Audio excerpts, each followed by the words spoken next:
പിതാവിൻ്റെയും പുത്രൻ്റെയും പരിശുദ്ധാത്മാവിൻ്റെയും നാമത്തിൽ ആമേൻ. എല്ലാവരെയും യേശുനാമത്തിൽ സ്നേഹത്തോടുകൂടി വചന ശുശ്രൂഷയിലേക്ക് സ്വാഗതം ചെയ്യുന്നു.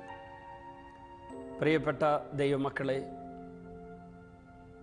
യോഹന്നാൻ്റെ സുവിശേഷം 12-ാം അധ്യായത്തിലെ 24-ഉം 25-ഉം വചനങ്ങളാണ് നമ്മൾ തുടർന്നും ധ്യാനിക്കാൻ പോകുന്നത്.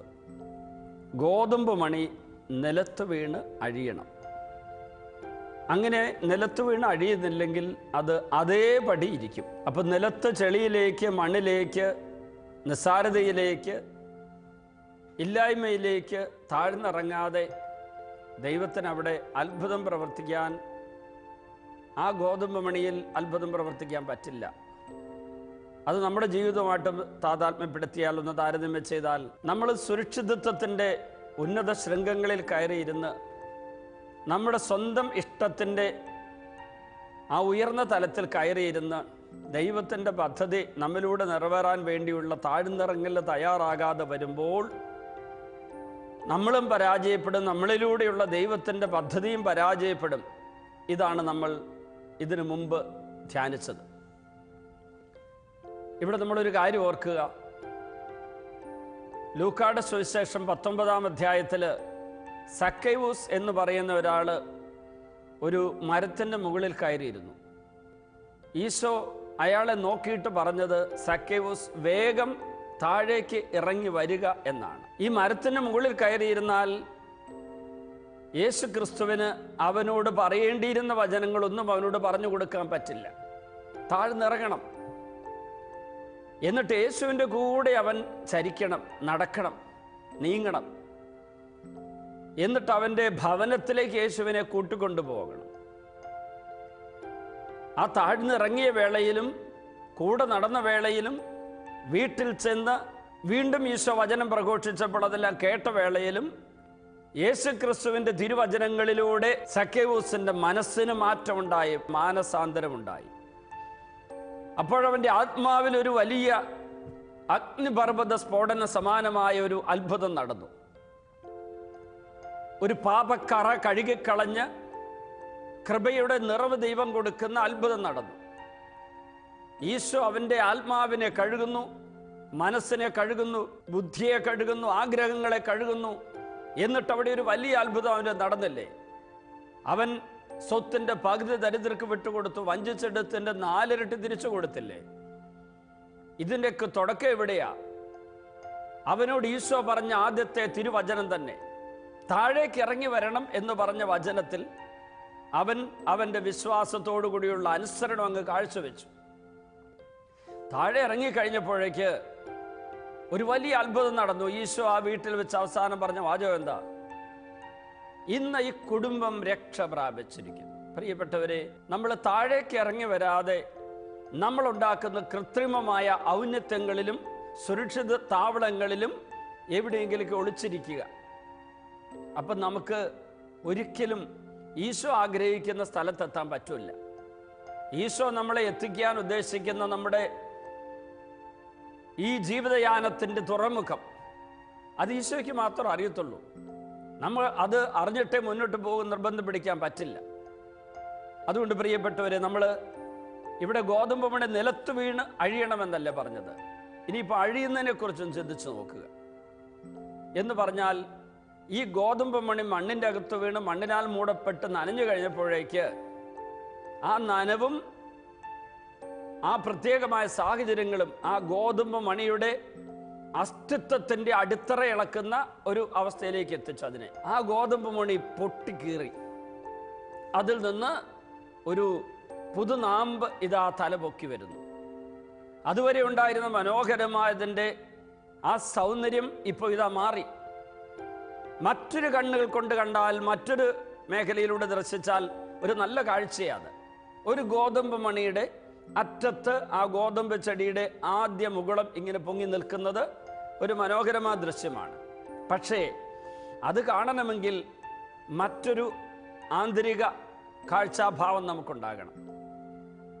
നമ്മൾ ഈ ഗോതമ്പിൻ്റെ ആദ്യത്തെ അവസ്ഥ തന്നെയായിരുന്നു നല്ലത് നല്ലത് നല്ലത് എന്ന് പറഞ്ഞുകൊണ്ടിരുന്നാൽ ഈ ഗോതമ്പ് മണിയുടെ അറ്റത്തായിട്ട് പൊട്ടിമുളച്ചിരിക്കുന്ന ആദ്യ മുകുളവും കൂടി ചേർന്നുണ്ടായ ഗോതമ്പിന്റെ പുതു സൗന്ദര്യം കാണാൻ നമ്മളെ കൊണ്ട് പറ്റില്ല. പ്രിയപ്പെട്ടവരെ, ഗർഭിണിയായിരിക്കുന്ന ഒരു സ്ത്രീയെ, സുന്ദരിയായിരുന്നു അവള് 5-8 മാസങ്ങൾക്ക് മുമ്പ്.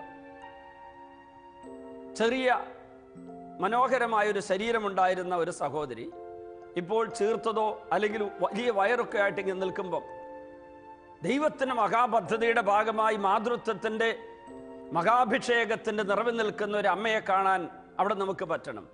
സ്ത്രീ അമ്മയായി മാറുന്ന മഹാത്ഭുതത്തിൻ്റെ ആ വലിയ സത്യം തിരിച്ചറിയാനാവാതെ അയ്യേ എന്ന് പറയുമ്പോൾ, എന്താ ഇങ്ങനെ സംഭവിച്ചു എന്ന് ചോദിക്കുമ്പോൾ, നിന്റെ സൗന്ദര്യം എവിടെ പോയി മറഞ്ഞു എന്ന് ചോദിക്കുമ്പോൾ, നേരത്തെ നിന്നെ കാണാനും നല്ലതെന്ന് ആരെങ്കിലും പറയുമ്പോൾ അവർക്ക് ദൈവികമായ ദൈവത്തിൻ്റെ പദ്ധതിയോട് ചേർന്ന് പോകുന്ന ഉൾക്കാഴ്ചയില്ലാത്തതുകൊണ്ടല്ലേ സംഭവിച്ചത്. അപ്പോൾ ഈ ഗോതമ്പ് മണി മണ്ണിൻ്റെ അകത്തേക്ക് വീണ് ആദ്യത്തെ അതിൻ്റെ മുകുളം പൊട്ടി പുറത്തേക്ക് വരുമ്പോൾ ഉണ്ടാകുന്ന സൗന്ദര്യമില്ലായ്മ എന്ന് ചിലർ പറയുന്ന അവസ്ഥ, അതൊരു മഹാസൗന്ദര്യത്തിൻ്റെ പ്രാരംഭ ദശയാണെന്ന് തിരിച്ചറിയാൻ നമുക്ക് പറ്റണം. എന്നിട്ടോ ഗോതമ്പ് മണിയുടെ ഈ മുകുളം ഉയർന്നു കഴിയുമ്പോഴേക്ക് ഇതാ അതിൽ നിന്ന് വേരുകൾ മണ്ണിനടിയിലേക്ക് ആഴ്ന്നിറങ്ങാൻ തുടങ്ങും. 2 മഹാത്ഭുതങ്ങളാണ്. ഈ മണ്ണിൻ്റെ മുകളിലേക്ക് അതിൻ്റെ ചെടി ഇങ്ങനെ പൊങ്ങി വരുമ്പോൾ, ഈ മണ്ണിനടിയിലേക്ക് അതിൻ്റെ വേരുകൾ ആഴ്ന്നിറങ്ങുമ്പോൾ, ഗോതമ്പ് മണിക്കകത്ത് മാത്രമുണ്ടായിരുന്നിരുന്ന ജീവരസത്തിൻ്റെ എല്ലാ സ്രോതസ്സും വറ്റുന്ന നിമിഷത്തിൽ മണ്ണിൽ നിന്ന് ഈ ഗോതമ്പിൻ്റെ ഈ ധാന്യത്തിൻ്റെ ചെടി ഉയർന്നു വരാൻ ആവശ്യമായതെല്ലാം ഒരുക്കി വെച്ചിരിക്കുന്ന ദൈവം ആ മണ്ണിൽ നിന്ന് അതെല്ലാം ഇതിന് കൊടുത്തു തുടങ്ങിയിരിക്കുന്നു. അപ്പൻ്റെ അമ്മയുടെയും മടിയിലിരുന്ന്, അപ്പൻ്റെ അമ്മയുടെയും നടുവിലിരുന്ന്, അപ്പൻ്റെ അമ്മയുടെ ചൂടും ചുംബനവും സ്നേഹവും പങ്കുവെച്ച് ജീവിക്കുന്ന ഒരു പെൺകുട്ടി സ്കൂളിൽ പോയാൽ ഓടി അപ്പൻ്റെ അമ്മയുടെ അടുത്തേക്ക് വരും, കോളേജിൽ പോയാൽ ഓടി വരും. എപ്പോഴും വീട് കേന്ദ്രീകൃതമായൊരു ജീവിതം. അപ്പൻ, അമ്മ, വീട്, സഹോദരങ്ങൾ. അപ്പൻ, അമ്മ, വീട്, സഹോദരങ്ങൾ. ഈ ചിന്ത കൊണ്ട് നിറഞ്ഞിരുന്ന മനസ്സ്. ഇതാ ആ മകള് അവിടുന്ന് പറിച്ചു മാറ്റപ്പെട്ടു. മറ്റൊരു ഭവനത്തിലേക്ക്, മറ്റൊരു പുരുഷന്റെ ഭാര്യയായി, ഒരമ്മയാകാൻ ദൈവത്തിൻ്റെ പദ്ധതി പ്രകാരം ഇതാ പുതിയൊരു കുടുംബത്തിലേക്ക് അവൾ പറിച്ചു മാറ്റപ്പെട്ടു. അവിടെ അവൾ വേര് പിടിച്ച് വളരണം.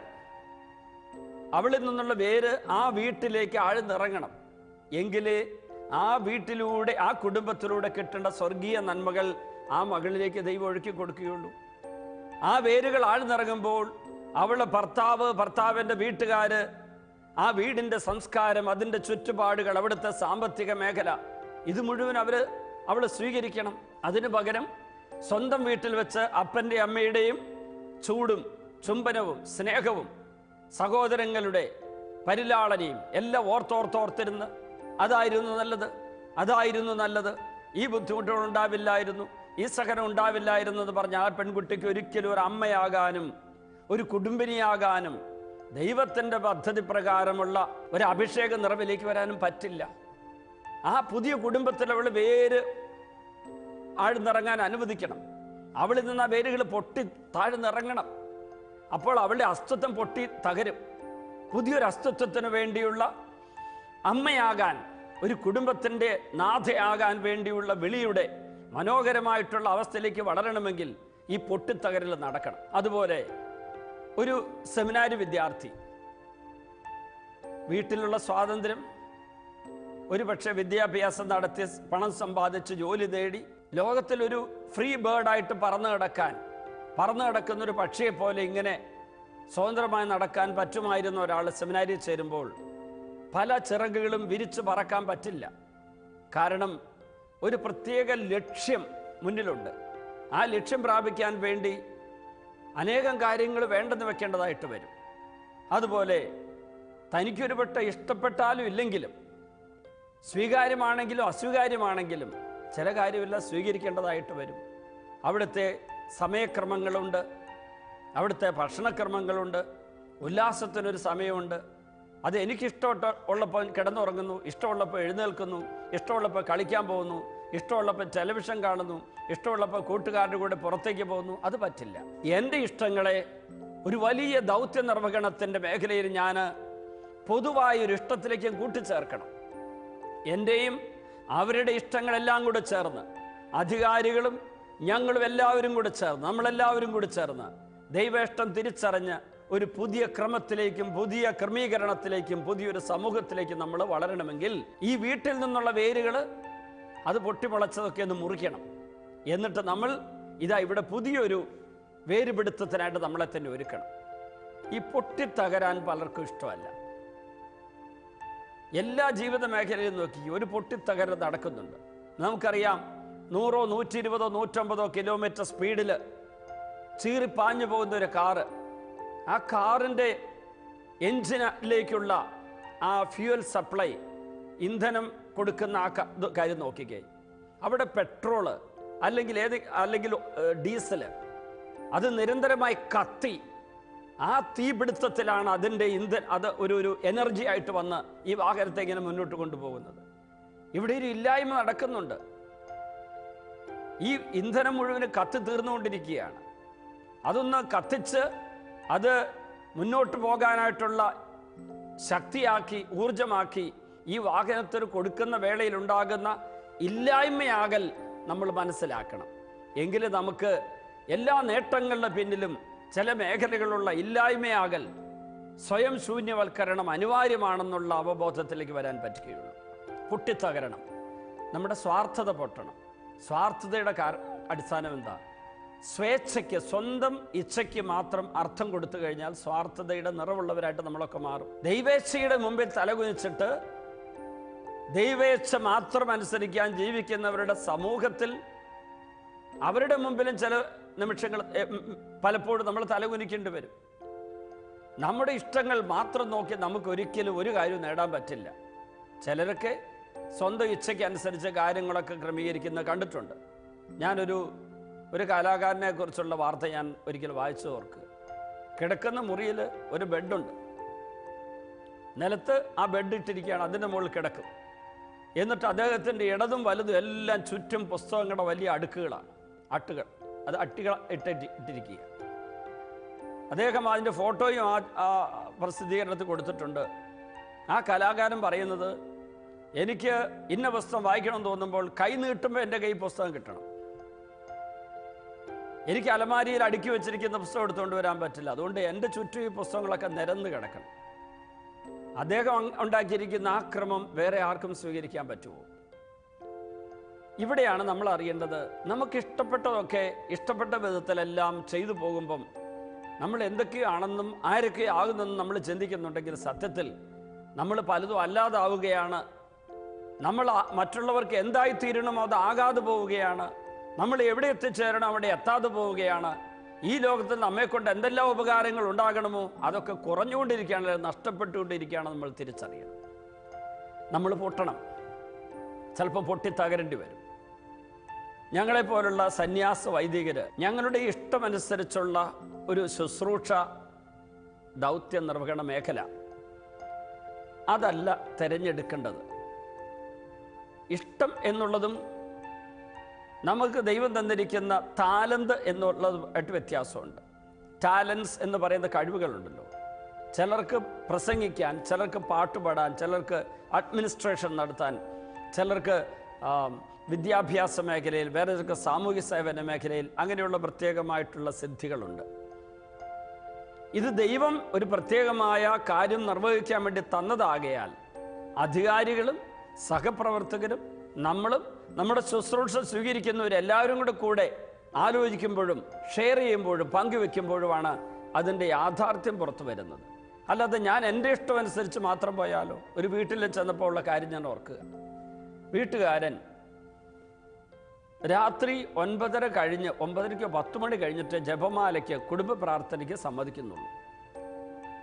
അപ്പോൾ ഞാൻ പതുക്കെ മക്കളോടും അമ്മയോടും ചോദിച്ചു, എന്താണ് അപ്പച്ചൻ ഇങ്ങനെ നിർബന്ധം പിടിക്കാൻ കാരണം? എന്നെ അത്ഭുതപ്പെടുത്തുന്ന ഒരു കമൻ്റാണ് മൂത്ത മകൻ എന്നോട് പറഞ്ഞത്. അപ്പൻ ഇത്രയും പ്രായമായിട്ടും ഞങ്ങൾ മക്കളെക്കാളും പിടിവാശിയാണ്, അതുപോലെ തന്നെ പിള്ളേര് കളിയാണ് അപ്പൻ്റെ സ്വഭാവം എന്ന് പറഞ്ഞു. ഞാൻ ചോദിച്ചത്, എന്താ പിള്ളേര് കളി എന്ന് പറഞ്ഞത്? അപ്പൻ ഇത്രയും വയസ്സായി, 58 വയസ്സായി, ഇപ്പോഴും അപ്പന് ചില പിടിവാശികൾ മാത്രമല്ല, ചെയ്യുന്ന കാര്യങ്ങളിൽ അതിൻ്റെ ഗുണങ്ങളോ ഗുണമില്ലായ്മയോ ഒന്നും നോക്കാനായിട്ട് അപ്പന് മനസ്സില്ല. അപ്പം ഞാൻ അപ്പനോട് ചോദിച്ചു. അപ്പൻ മുറ്റത്ത് കിടങ്ങനെ നടക്കുകയാണ്. കാരണം ഞാൻ വീട്ടുകാരുടെ കൂടെ കൂടി വൈകുന്നേരം 7:30 8 മണിക്ക് കുടുംബ പ്രാർത്ഥന വേണം നിർബന്ധം പറഞ്ഞപ്പോൾ അദ്ദേഹം അല്പം പിണങ്ങി. അങ്ങനെ മുറ്റത്ത് കൂടെ നടക്കുന്നത്. ഞാൻ ഇറങ്ങിച്ചെന്നപ്പോൾ മക്കളോടധികം സംസാരിക്കാതെ തന്നെയാണ് ഞാൻ കൂടുതൽ അപ്പനോട് സംസാരിക്കാൻ ആഗ്രഹിച്ചത്. അദ്ദേഹം എന്നോട് പറഞ്ഞത്, എനിക്ക് ടെലിവിഷനിൽ എന്നും ഞാൻ കണ്ടുകൊണ്ടിരിക്കുന്ന ചില സീരിയലുകളും ചില പ്രോഗ്രാംസ് ഉണ്ട്, അതൊന്നുപോലും എനിക്ക് കാണാതിരിക്കാൻ പറ്റില്ല. 10 മണി കഴിഞ്ഞാൽ എനിക്ക് അരമണിക്കൂർ നേരം യാതൊരു പലവിചാരമില്ലായിരുന്നു പ്രാർത്ഥിക്കാൻ പറ്റും. അതിനു മുമ്പാണെങ്കിൽ എന്തെങ്കിലും സീരിയലോ എന്തെങ്കിലും പ്രോഗ്രാം ടി വിയിലുള്ളതിനെക്കുറിച്ചുള്ള ഓർമ്മ എൻ്റെ തലയിൽ. ഞാൻ വെറുതെ അവിടെ പോയിരുന്ന മനസ്സ് ഇങ്ങനെ പല വിചാരത്തിരുന്ന് പ്രാർത്ഥിച്ചിട്ട് കാര്യമില്ല. അപ്പോൾ എൻ്റെ പ്രത്യേകമായി പ്രാർത്ഥിക്കാനുള്ള അഭിഷേകം എന്തെന്ന് ഈ മക്കൾക്കും എൻ്റെ ഭാര്യയ്ക്കും തിരിച്ചറിയാൻ പറ്റുന്നില്ല. അവരുടെ കൂടെ അച്ഛനും കൂടി എന്നും പറഞ്ഞ് ഇയാൾ എന്നോടൊരു വലിയ ബഹളം ഉണ്ടാക്കി. ഒരു അരമണിക്കൂർ കൊണ്ടോ 15 മിനിറ്റ് കൊണ്ടോ പറഞ്ഞാൽ തീരാത്ത പ്രശ്നമായതുകൊണ്ട് ഞാൻ അദ്ദേഹത്തോട് ഞാൻ വീണ്ടും കാണാം, പക്ഷേ നമുക്ക് സ്വസ്ഥമായിരുന്ന് സംസാരിച്ച് നമ്മൾ രണ്ടുപേരും കൂടി ഇരുന്ന് ഒറ്റയ്ക്ക് സംസാരിച്ചിട്ട് ഇവരോട് ഞാൻ സംസാരിക്കുന്നുള്ളൂ. അദ്ദേഹം തന്നെ പറഞ്ഞു അത് മതിയെന്ന് പറഞ്ഞു. അങ്ങനെ മകൻ എന്നെ തിരിച്ച് ഞങ്ങൾ താമസിച്ച് കൺവെൻഷൻ നടത്തിയ പള്ളിയിലേക്ക് കൊണ്ടുവിടുകയും ചെയ്തു. ആ വീട്ടിൽ ഊണ് കഴിക്കാൻ ചെന്നപ്പോഴാണ് ഇത്രയൊക്കെ സംഭവം ഉണ്ടായത്. പ്രിയപ്പെട്ടവർ, അത് കഴിഞ്ഞിട്ട് മാറ്റം സംഭവിച്ചത് പറയാം. ഞാൻ അദ്ദേഹത്തെ നിർബന്ധപൂർവം ഒരു ധ്യാനം കൂടാനായിട്ട് പ്രേരിപ്പിച്ചു. ധ്യാനത്തിൽ വെച്ച് ഞാൻ അദ്ദേഹത്തോട് പറഞ്ഞു, അന്ന് വീട്ടിൽ വെച്ച് പറയാത്ത കാര്യം ഞാനിപ്പോൾ പറയാം. നമ്മൾ എന്തിനാണ് പ്രാധാന്യം കൊടുത്തിരിക്കുന്നത് നോക്കണം.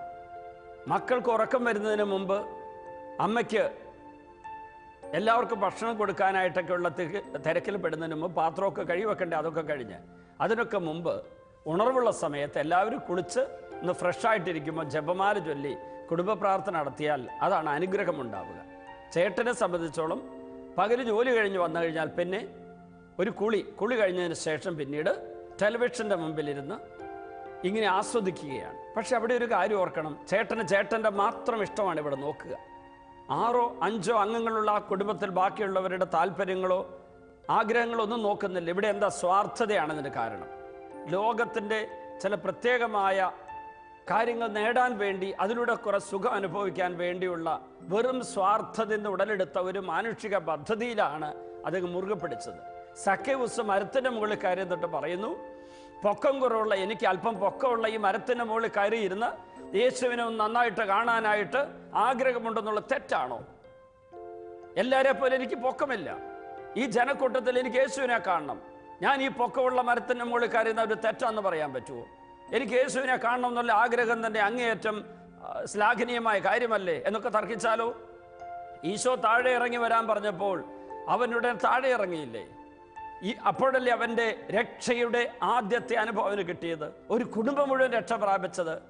നമ്മുടെ പല കുടുംബങ്ങളിലും ചിലപ്പോൾ അപ്പൻ അല്ലെങ്കിൽ അമ്മ അല്ലെങ്കിൽ ഒരു സമൂഹത്തിൽ അധികാരി അല്ലെങ്കിൽ അധീനർ ആയിട്ടുള്ള ഒരാൾ ആരൊക്കെയോ എവിടെയൊക്കെയോ ഈ സിക്കമൂർ മരത്തിൻ്റെ മുകളിൽ കയറിയിരുന്ന് അതിൻ്റെ കൊമ്പിൽ മുറുകെ പിടിച്ചിരുന്ന സുരക്ഷിതത്വം അനുഭവിക്കാൻ ഒരു തെറ്റായ ആശയത്തിൽ മുറുകെ പിടിക്കാൻ ശ്രമിക്കുന്ന സക്കേവൂസിനെ കുറിച്ചും ചിന്തിക്കുക.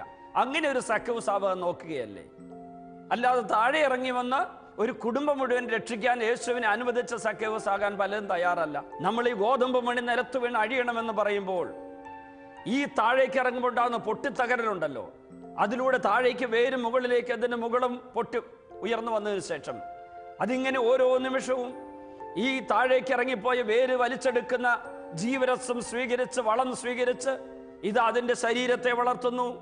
അതിൽ ഗോതമ്പിൻ്റെ മണി ഇങ്ങനെ ഉയർന്നു വരുമ്പോൾ അതിൻ്റെ എല്ലാ മനോഹാരിതയോടുകൂടി ഇതാ ഉയർന്നു നിൽക്കുകയാണ്.